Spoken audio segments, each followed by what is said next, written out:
Hi everybody, welcome. My name's Jody.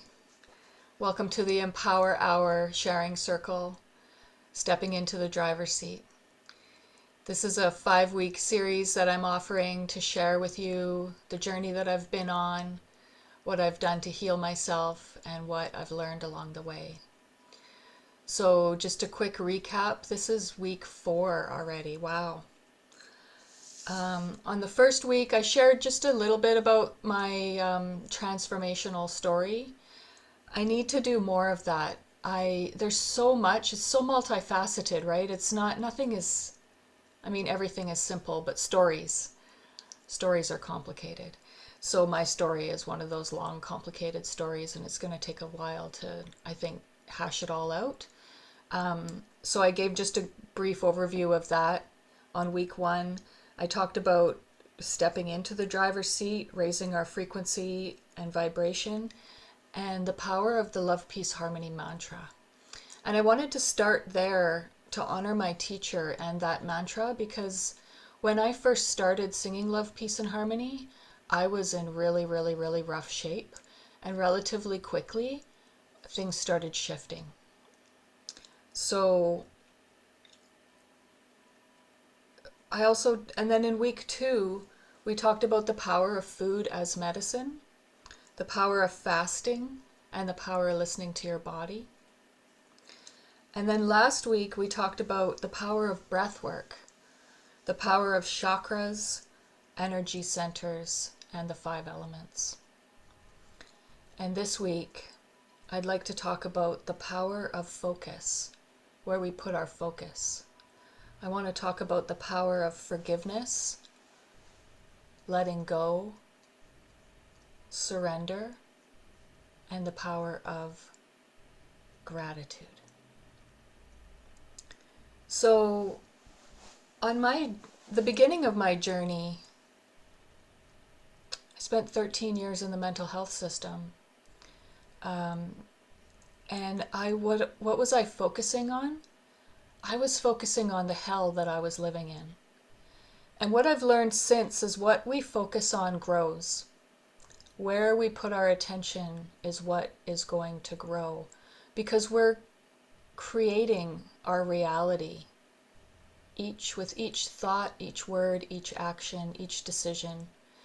And I was unconsciously creating this reality of hell in many ways, but in a really strong way just by focusing on how crappy things were.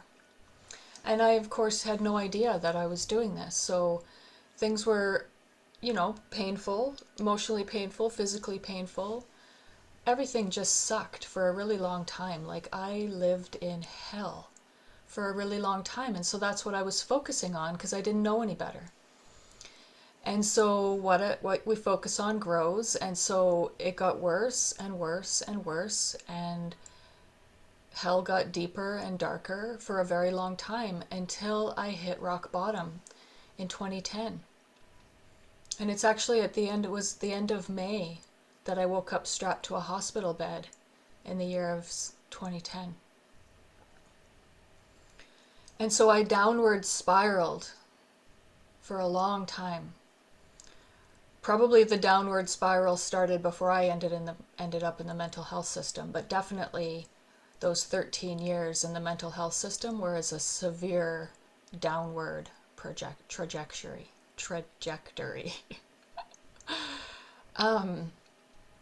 So I was focusing on the hell that I was experiencing, and what we focus on grows. So it just got worse and worse and worse and worse and worse. Now, this is a topic that could be talked about for a very long time, but I'm not going to now. There's a lot of philosophy and a lot of theory and a lot of experience and just a lot of stuff, a lot of teaching about focus. I read a really great book a couple of years ago called Wrapped. And Wrapped is like really focused attention. And that was the beginning of really me learning that what I focus on grows. So part of what I want to share here in this, calling it the Empower Hour, is these are all just, it's empowerment. When we step into the driver's seat, we become powerful. That is an empowerment, to be in the driver's seat of our lives, to be in control, focus, in control of what we focus on. So we always have a choice. We can always focus on what we choose to focus on. It doesn't matter what sort of circumstances we're dealing with. It doesn't matter what kind of hell we happen to find ourselves in. We can always choose to focus on that or focus on something else. And in the beginning of my journey, before I started learning the healing techniques that I've been using, I was just focusing on distraction. Just anything to get me out of the soup that I was in. And this was a big part of my distress tolerance toolkit, which will be a separate video on itself because it's really powerful to have a distress tolerance toolkit. And I'm very happy to share that wisdom with you in a later time. So distraction. At the very least, distraction gets you out of that rut of focusing on whatever kind of distress you happen to find yourself in. And this is a really powerful tool to just distract from whatever it is. Focus on something else. Watch a funny movie. Go for a walk. For me, I did a lot of self-soothing, so fuzzy blankets, incense, hot bubble baths. So when I found myself in hell, I would focus on something else. Now I've learned to focus on more powerful things. Not to diminish the distraction, but distraction won't heal you. Distraction won't help you to let go of what has been bothering you, let go of whatever you're carrying. But forgiveness will. And so we can focus on forgiveness instead of whatever happens to be troubling us. And so there's, again, like, I'm just sharing a brief overview, and I'm really just giving my personal insights and understandings of it. Each religion has its own forgiveness practice. Each branch of spirituality has its own forgiveness practice. Each tradition, each, all sorts of different forms and teachings and ideas on forgiveness. So there's two that I want to share today, the ones that I've had experience with. And one of them is the Hawaiian forgiveness practice, the Ho'onopono. Please forgive me if I'm saying that wrong. And the other one is a forgiveness practice taught by one of my teachers, a Taoist grandmaster, a Tao grandmaster. Please forgive me, he's not a Taoist teacher. He doesn't teach religion. Dr. and Master Zhigong Sha. He's a Tao grandmaster. So the forgiveness practice from the Hawaiian tradition, I don't know a lot about the history. I've done a little bit of research in it, but what I can speak on is the power of it, the simplicity and the power of it. I first came across this forgiveness practice by reading a book called by Joe Vitale. And I honestly can't remember what the book was about anymore, what the title was. But it talked about a psychiatrist in a mental hospital who used this forgiveness practice to completely transform everything about the hospital. It was one of those hospitals that had a really poor track record for all sorts of things. The staff turnover was huge. The patients were, it was terrible. Terrible conditions for the staff and the patients living there. And so this psychiatrist walked in, not really knowing where to start, what to do. And so apparently he would just hold the file of one of the patients and say this very simple forgiveness practice, which has 4 lines. I'm sorry. Please forgive me. Thank you. I love you. So he would do this, apparently, and I'm totally paraphrasing here. Apparently he only did this. He didn't even see any of the patients. And I can't remember how long he did this, but it was such a short period of time and such a profound change in not only the health of the patients, but the staff, and the just everything shifted. And so that got my attention. And so I started doing some research online to find out more about this Hawaiian practice. And then I started practicing it myself. And it's so simple and so powerful. And this forgiveness does so many things for us. When we learn to let go of, say, like for me, my most powerful experience with forgiveness was the relationship with my father, that I healed without him even knowing it. And this is how powerful this stuff is. Like that psychiatrist, he didn't even see any of the patients. This is all happening on a level that we don't necessarily fully understand with our minds. The level of the soul, the level of the heart. And so I didn't use the Hawaiian forgiveness practice. I used the forgiveness practice that my teacher, Dr. and Master Zhigong Sha, taught me, which is very similar to the Hawaiian one. Similar words. Of course, the concept is the same. But what Dr. Sha teaches is, I forgive you. Please forgive me.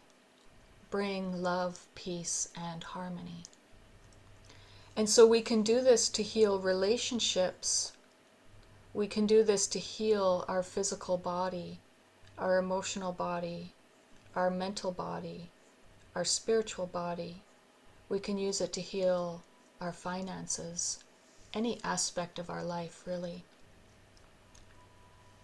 So Dr. and Master Sha goes on to speak about karma.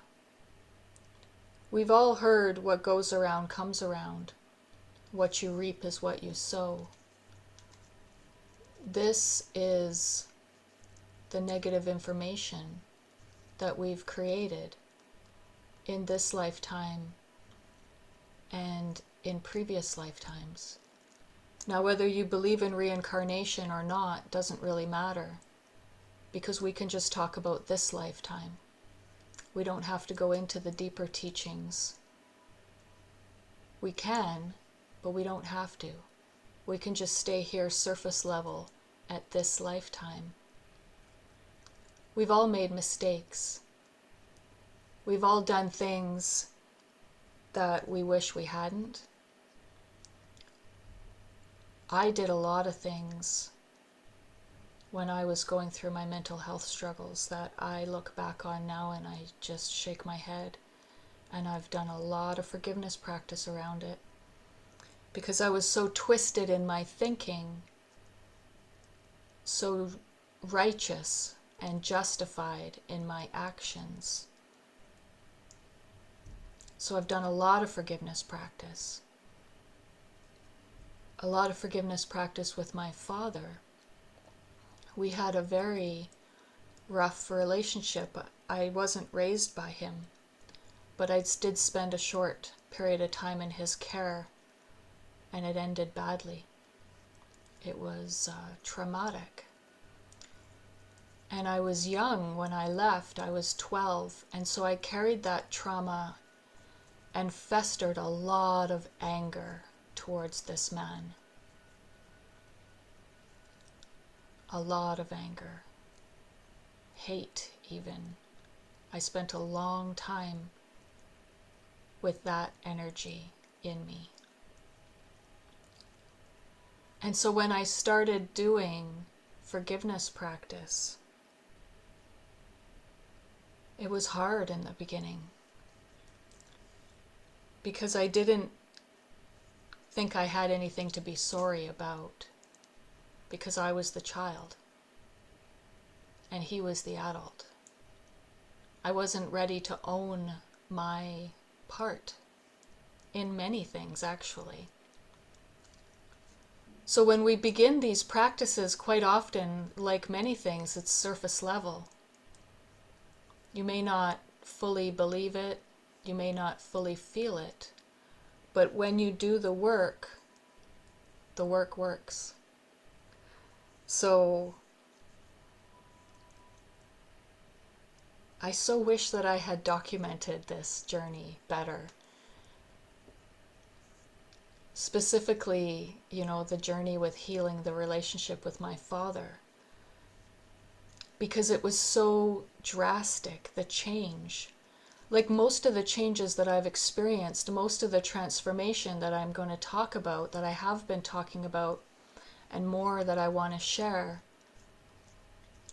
my transformation journey has been from black to white, from left to right, like total opposites, complete 180 in so many ways.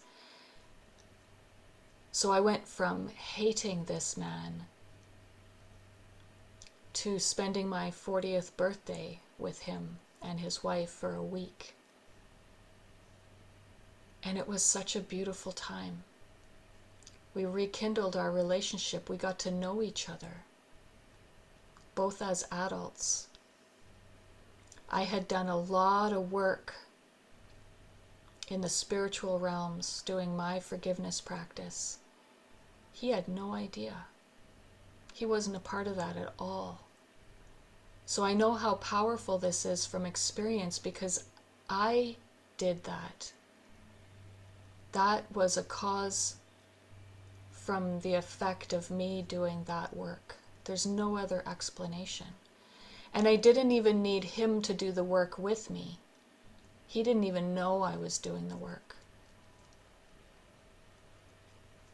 So I spent a long time, I was focused, I was dedicated, and I wish I had written it down, because I'm trying to kind of guesstimate now here for the story to share with you just how powerful this is, how quickly things can transform. Definitely within a few weeks, I noticed that the feelings, that blood-boiling anger that I held towards him started to dissipate. And that, of course, fueled me to want to do more. Because when you start to feel those feelings dissipate, it's like a freedom. This peace comes in that brings freedom with it. And it's quite motivating when you start seeing results like that, to put some real effort into it. Like, if that's what I can do with just this little bit of effort, what happens if I try harder? What happens if I put more time, more energy, more focus into this? And so that's what I did. I learned how to let go of all of the stuff that I was carrying. The stuff that I see now, looking back on it and learning what I've learned from the different teachers that I've had, the understanding of what anger does to our bodies, physically, emotionally, energetically. There's a lot of studies out now that show that anger is one of the causes of cancer. It's actually acidic.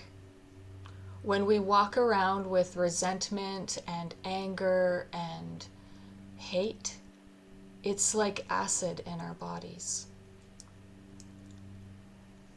So this is one of the ways that forgiveness can be so healing on the physical level, because as I was learning to let go and with the practice, energetically letting go of all of this stuckness I was feeling.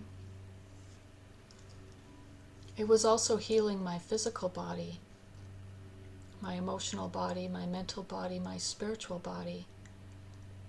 And if you paid attention last week, or you've ever been to a chakra practice, you'll start to understand everything's connected. And so when we focus and heal one thing, other things start to shift as well. So as I was healing my anger, I was also healing my sadness and my grief, my worry, my fear, my joint pain, my skin issues, my digestive issues. It was all connected. And so letting go is such a powerful practice. I remember in group therapy, they taught, I did dialectic behavioral therapy, DBT. It's one of the things that saved my life.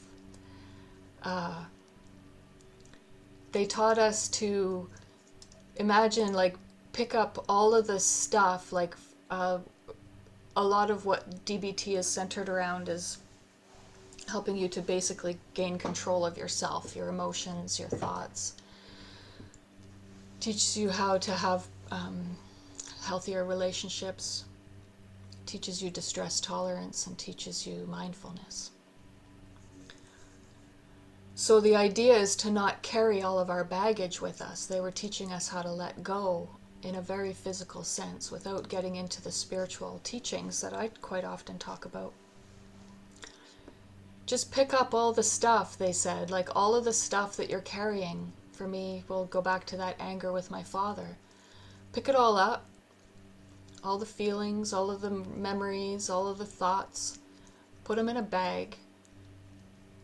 Get them out of you. Put them in this bag and put it up on a shelf. That was their idea, the beginning phase of letting go. That way I'm not carrying it anymore. It's still there. It's still mine. I can pick it up anytime and reminisce if I want to. But the idea is to get it out of me and to put it up on that shelf, so I'm not carrying it around. And so that was really powerful too. In the beginning, before I learned the forgiveness practices, the deeper ways of letting go, just picking it all up, getting it out of me, putting it up on that shelf was incredibly helpful. But it was still mine. It was still there. And when I picked it up, it was still really heavy. Even though I wasn't actually physically carrying it around everywhere, it was still there. It was still mine, and it was still heavy. So forgiveness practice actually allows you to let it go in a way that it's no longer yours. It's no longer still there. And therefore it's no longer heavy, because it dissipates, it evaporates. So without even my father knowing it, I healed our relationship. And it went from me running away from his care, terrified for my life when I was 12, to becoming really good friends as adults.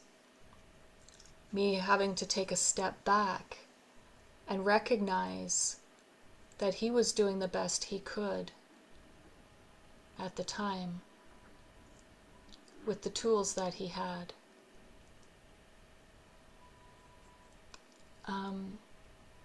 I just see that the lawnmower has showed up just outside my window, so I hope it's not too loud. I hope that you can still hear me. Shia, can you give me a thumbs up if you can still hear me? Thank you so much. Hopefully it's not going to be as loud to you as it is to me. So,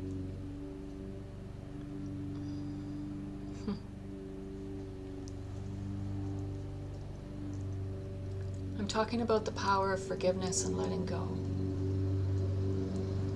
And how profound it was for me, just in this one area, healing the relationship between my father and I.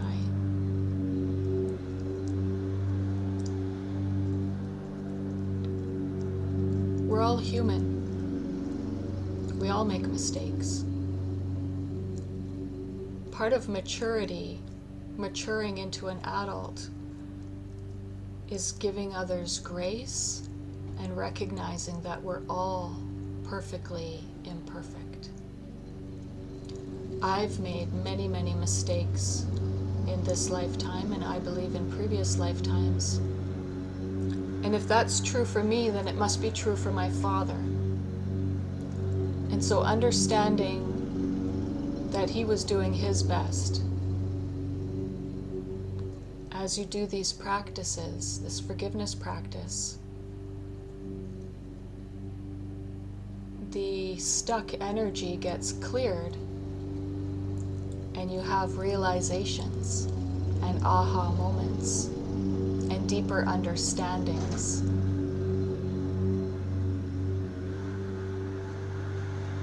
I've healed many things with forgiveness, but that story is the most powerful and profound.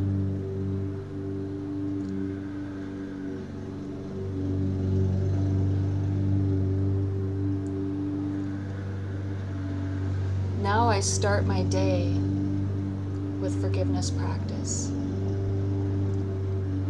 A very broad forgiveness practice. Unless I have something specific, a mistake that I know that I've made, or something that I'm working on healing, then I'll go deeper into that. But every morning, I start my day with, please forgive me for all that I did yesterday, the day before. And for me, I have a really strong understanding and even tangible evidence for myself of reincarnation and the past lives that I've lived. So I go into that too. Please forgive me for all that I have done in this lifetime and in previous lifetimes. With my thoughts, my words, my actions, or my inactions. Whether it was intentional or unintentional. I'm so deeply sorry. There's many things that I know that I've done in this lifetime that were really not so cool, not so pleasant. And I'm sure we all know this about ourselves. We can look back and go, yep, wow, wish I had done that differently. We can't go back and change things, but on an energetic level and a spiritual level, we can go back and smooth things out.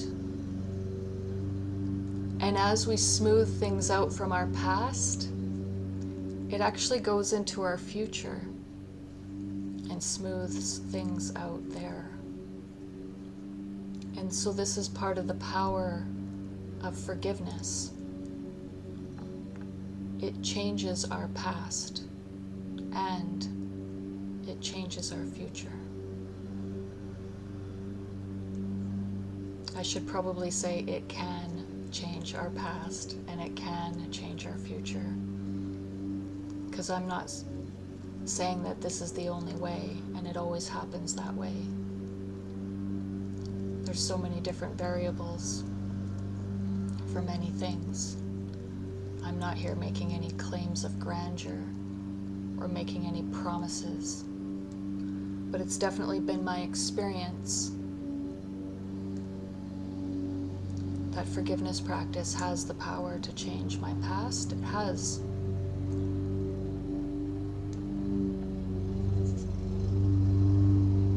I don't have the same feelings towards my past as I used to. I don't hold the same perspective on the memories that I remember as I used to. And so that's how forgiveness practice has changed my past.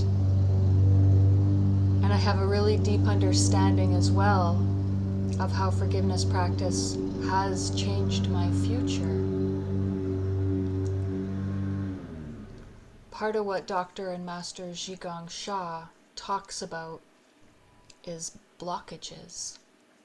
I love how he uses that term so broadly, and we can go deeper into them, but really everything that stands in my way is a blockage.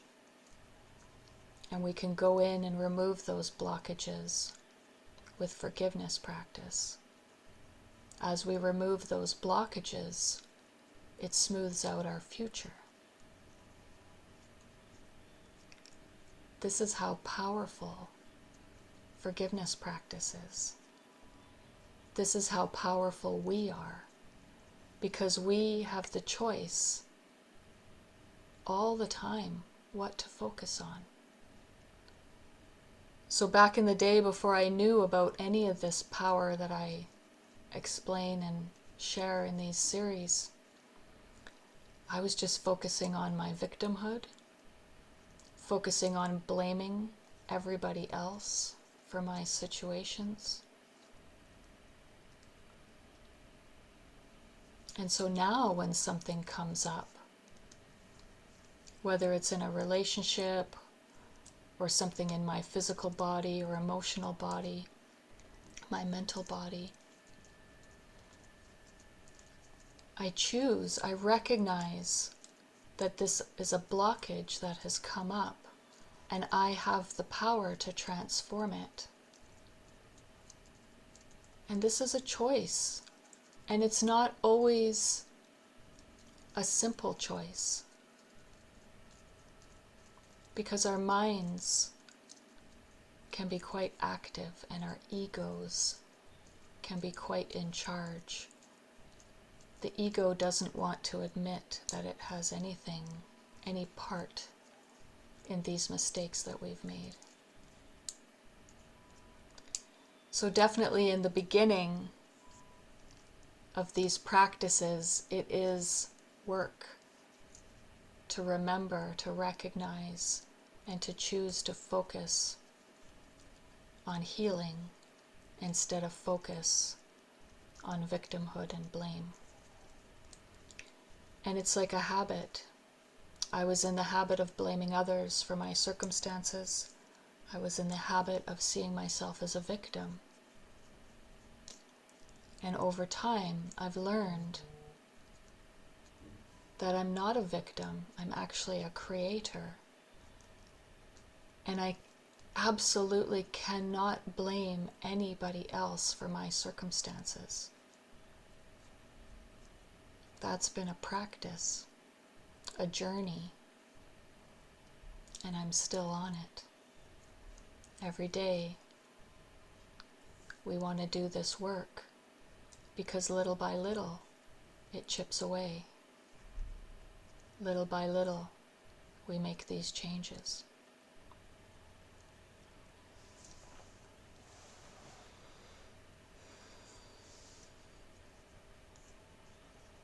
Surrender is a big part of that as well.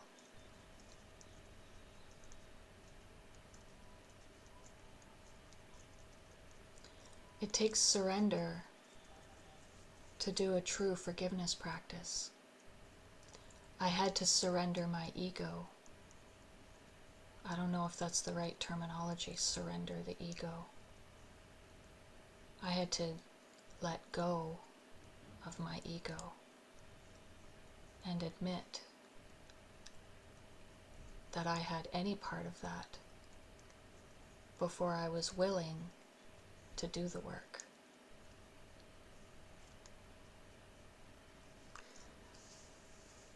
So surrender has been a really powerful part of my journey as well. It's actually what led me to my teacher, Dr. Shaw.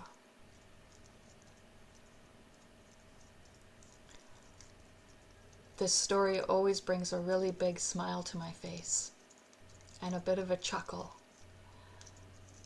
It's so amazing how I thought that I was running the show most of the time. And I learn now that it wasn't always me. And so this is one of those stories that just is a realization that there are things going on here that I didn't understand, and I'm still learning. So I met my teacher, Dr. and Master Zhigong Sha, in September of 2014. And this was my first, maybe not my first, this was a big surrender for me. I was 2.5 years off of the 13 medications that I tapered from. And I was in hell. I had been discharged from the mental health system, but I was still really sick. Not so much mentally anymore. As I got off of those drugs, my mental health started improving, but my physical health took a real nosedive, like really big nosedive. And so when I surrendered that day, I was still in a very hopeless condition. Even though I had gotten off of all of those drugs, I had made it so far really on my journey of recovery, but I was still seriously sick. And nobody, like there was no doctor who had ever given me any idea that there was any chance of recovery. And I was watching these YouTube videos, inspirational YouTube videos, motivational YouTube videos. I was learning to have a more positive attitude, because at the time that was one of the first shifts that I made, was going from being a pessimist, cynical pessimist all of the time to inviting positive thoughts into my mind, which was a very powerful transformation for me in the very beginning. And I was watching a lot of Ralph Smart, and his YouTube channel is called Infinite Waters. And if you haven't heard of him or seen any of his videos, I highly recommend you check that guy out. He's amazing. Infinite Waters. So he kept saying this word I didn't understand, guru.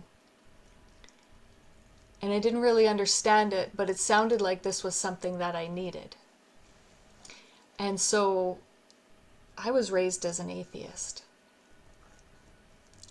And as an atheist, in my mid-20s, I was in my mid-30s. Wow, I was in my mid-30s. I looked up as an atheist in my mid-30s. Let me see if I can get this hole in my shot.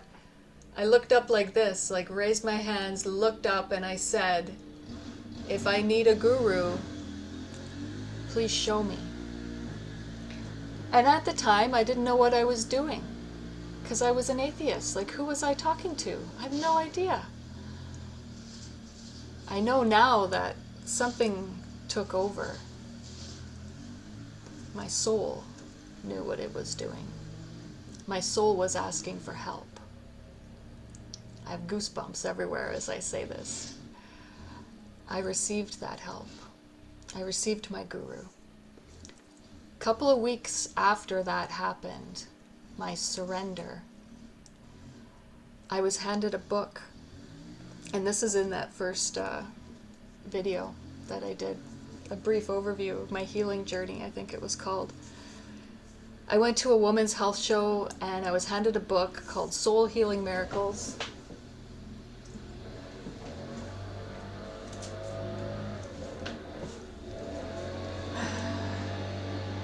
By Dr. and Master Zhigong Sha. Somebody handed me this book, and in the book was a invitation. And I think I showed this in the other video. I still have the invitation.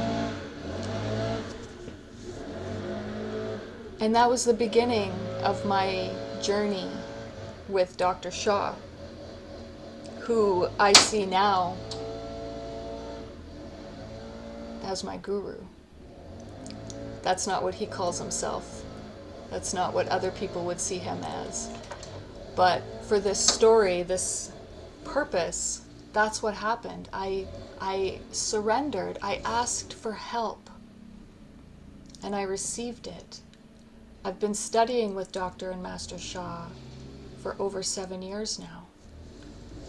And I can tell you with all of my heart and soul, all of my conviction, that everything that I have and everything that I am today is because of the teachings, the practices, the guidance, the blessings from Dr. and Master Zhigong Shah. So when I surrendered that day and I asked for help, I got exactly what I needed.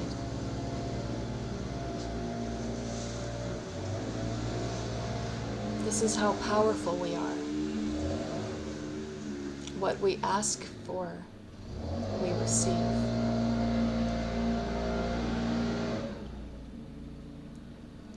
So back to focus.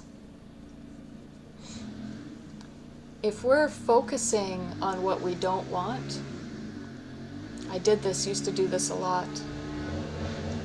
Always focusing on what I didn't want, and we do this by worrying. If I'm worried about something, I'm putting energy into what I don't want. And so guess what? I was creating what I didn't want. And so how powerful it was for me to learn that I'm actually creating all of the time. When I was focusing on all of my worry and all of my pain, I was creating more of that. Now, when I catch myself doing that, because I still do it, I just don't do it as much. When I catch myself in worry or catch myself in fear, I quickly take a pause. Usually it includes a couple of deep breaths, and I redirect myself. And this has become a habit. What we focus on grows. So now I'm focusing on helping others. I'm focusing on sharing my wisdom and my gifts with others. I'm focusing on what can I do to continue to heal myself.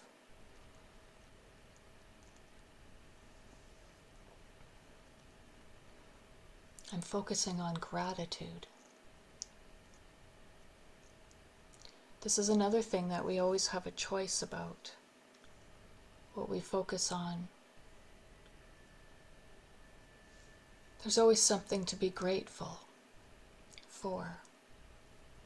Even when I was living in hell, I didn't understand it at the time, but there was a lot of things I was taking for granted. In all of my journey, all of the different hells that I went through, all of the different identity crises, all of the different crises of all kinds, I always had a roof over my head. I never became homeless. I did some couch surfing for a while, but I always had a roof over my head. I always had food to eat. Not always enough food, but I always had some food. Maybe not all that I wanted, but definitely all that I needed. Living in Canada, we have clean water. I always had clean water. I always had a roof over my head. I always had food. When we focus on what we do have, what we're grateful for what we do have, instead of focusing on what we don't have, what we wish we had more of, we're putting messages out there. We're creating with our thoughts. We're creating with our focus. So when we focus on gratitude, when I focus on what I'm grateful for, I'm creating more of that. Because what I focus on grows. So if I focus on what I don't have, say I want something and I don't have it, if I focus on that want, the not having it, I'm actually pushing that thing away from me energetically. Whether it's a material thing that I want or a relationship, it doesn't matter. When we focus on wanting what we don't have, we're actually creating resistance on an energetic level. So when we focus on what we do have, when we focus on being grateful, even for the smallest things that everybody takes for granted, when we focus on that, we're creating more of it. When I focus on how grateful I am, I'm creating more things to be grateful for. It's so simple and so powerful. It's simple, not easy. In the beginning, we're training ourselves to think differently because everything is a habit. Many things become habit. Dr. Joe Dispenza says 95% of our lives is run by our subconscious mind, and these are the habits that we have. Even driving becomes a habit. We don't have to think about it very much. When we do something over and over and over and over again, we develop a muscle memory. We don't have to use our minds very much. We just do it. This is what happens with our pessimism, our negative thinking, our victimhood. It all just becomes a habit. And I was creating in my unhealthy habits, just creating more and more and more stuff that I didn't like. And so I hit rock bottom in 2010. And then in 2014, I joined a system that showed me how to take my spiral down and flip it. And I started spiraling up. And I'm still spiraling up. Because what I focus on grows. And so the more I focus on forgiveness, the more I focus on gratitude, the more I focus on letting go, the more I focus on surrender, the more I want to get out there and share these gifts with others. And then the more I do that, the more of that I will attract.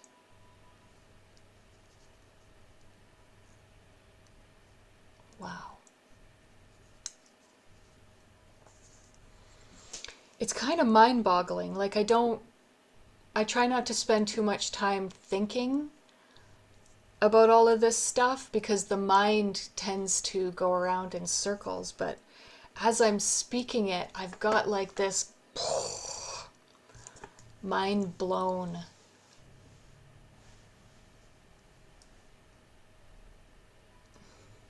Thank you, Tina. It's amazing to me. My mind is totally blown wide open daily. Most days a couple of times a day.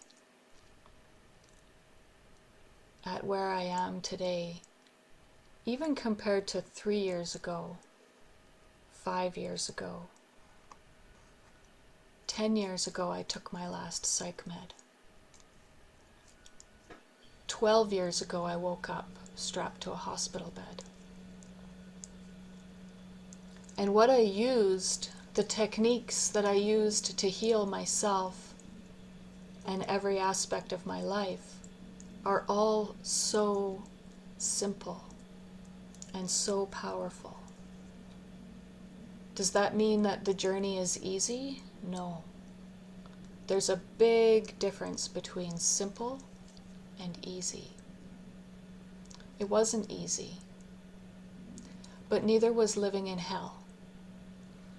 And when I look back on it, living in hell was harder. Being a victim was harder because I didn't have a way out. I wasn't empowered. Now I am empowered.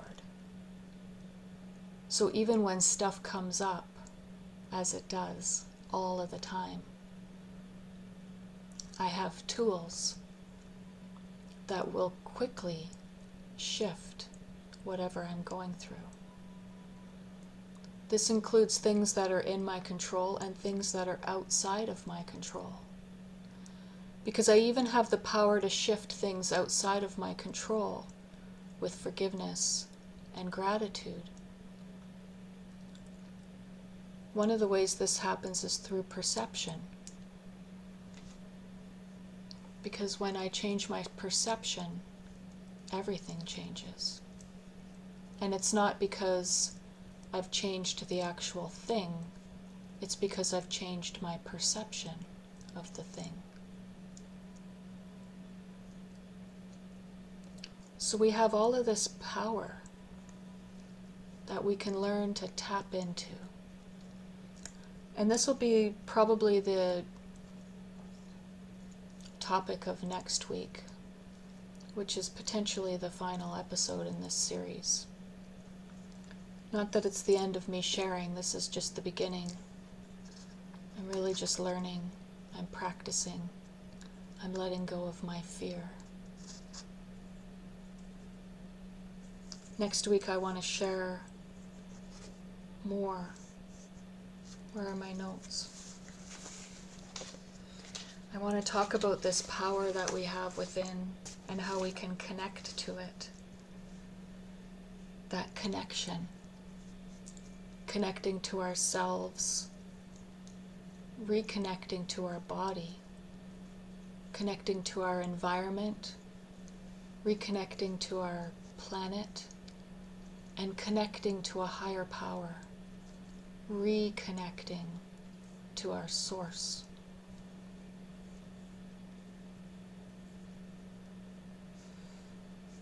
And also probably belief systems, because that ties in there. I was raised as an atheist. One of my major transformations has been my belief system.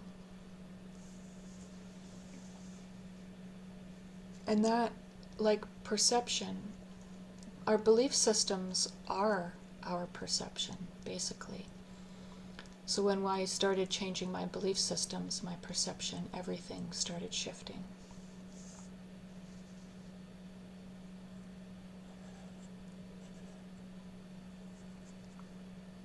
So I think I'm going to end there. I thank you so much, everybody who's joined live. Thank you for joining me at this time. I'm so grateful for your presence. And thank you to all who are going to watch the replay. I invite you to leave your comments below. Let's start a dialogue. How did you feel about this sharing circle? Do you agree? Do you disagree? Have you had these experiences? Have you had other experiences? What would you like to share? What would you like to talk about? I also invite you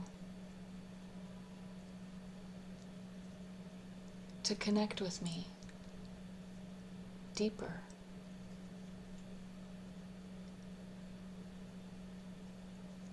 This is where a lot of fear comes up again. Wow. So part of me wanting to get better at sharing. So I've learned so much, I've experienced so much, and I've gained so much, and I want to give back now. And there's many, many ways that I can do this. And so I work with people in a group setting and one-on-one as a recovery and wellness coach. I also can offer energy healing.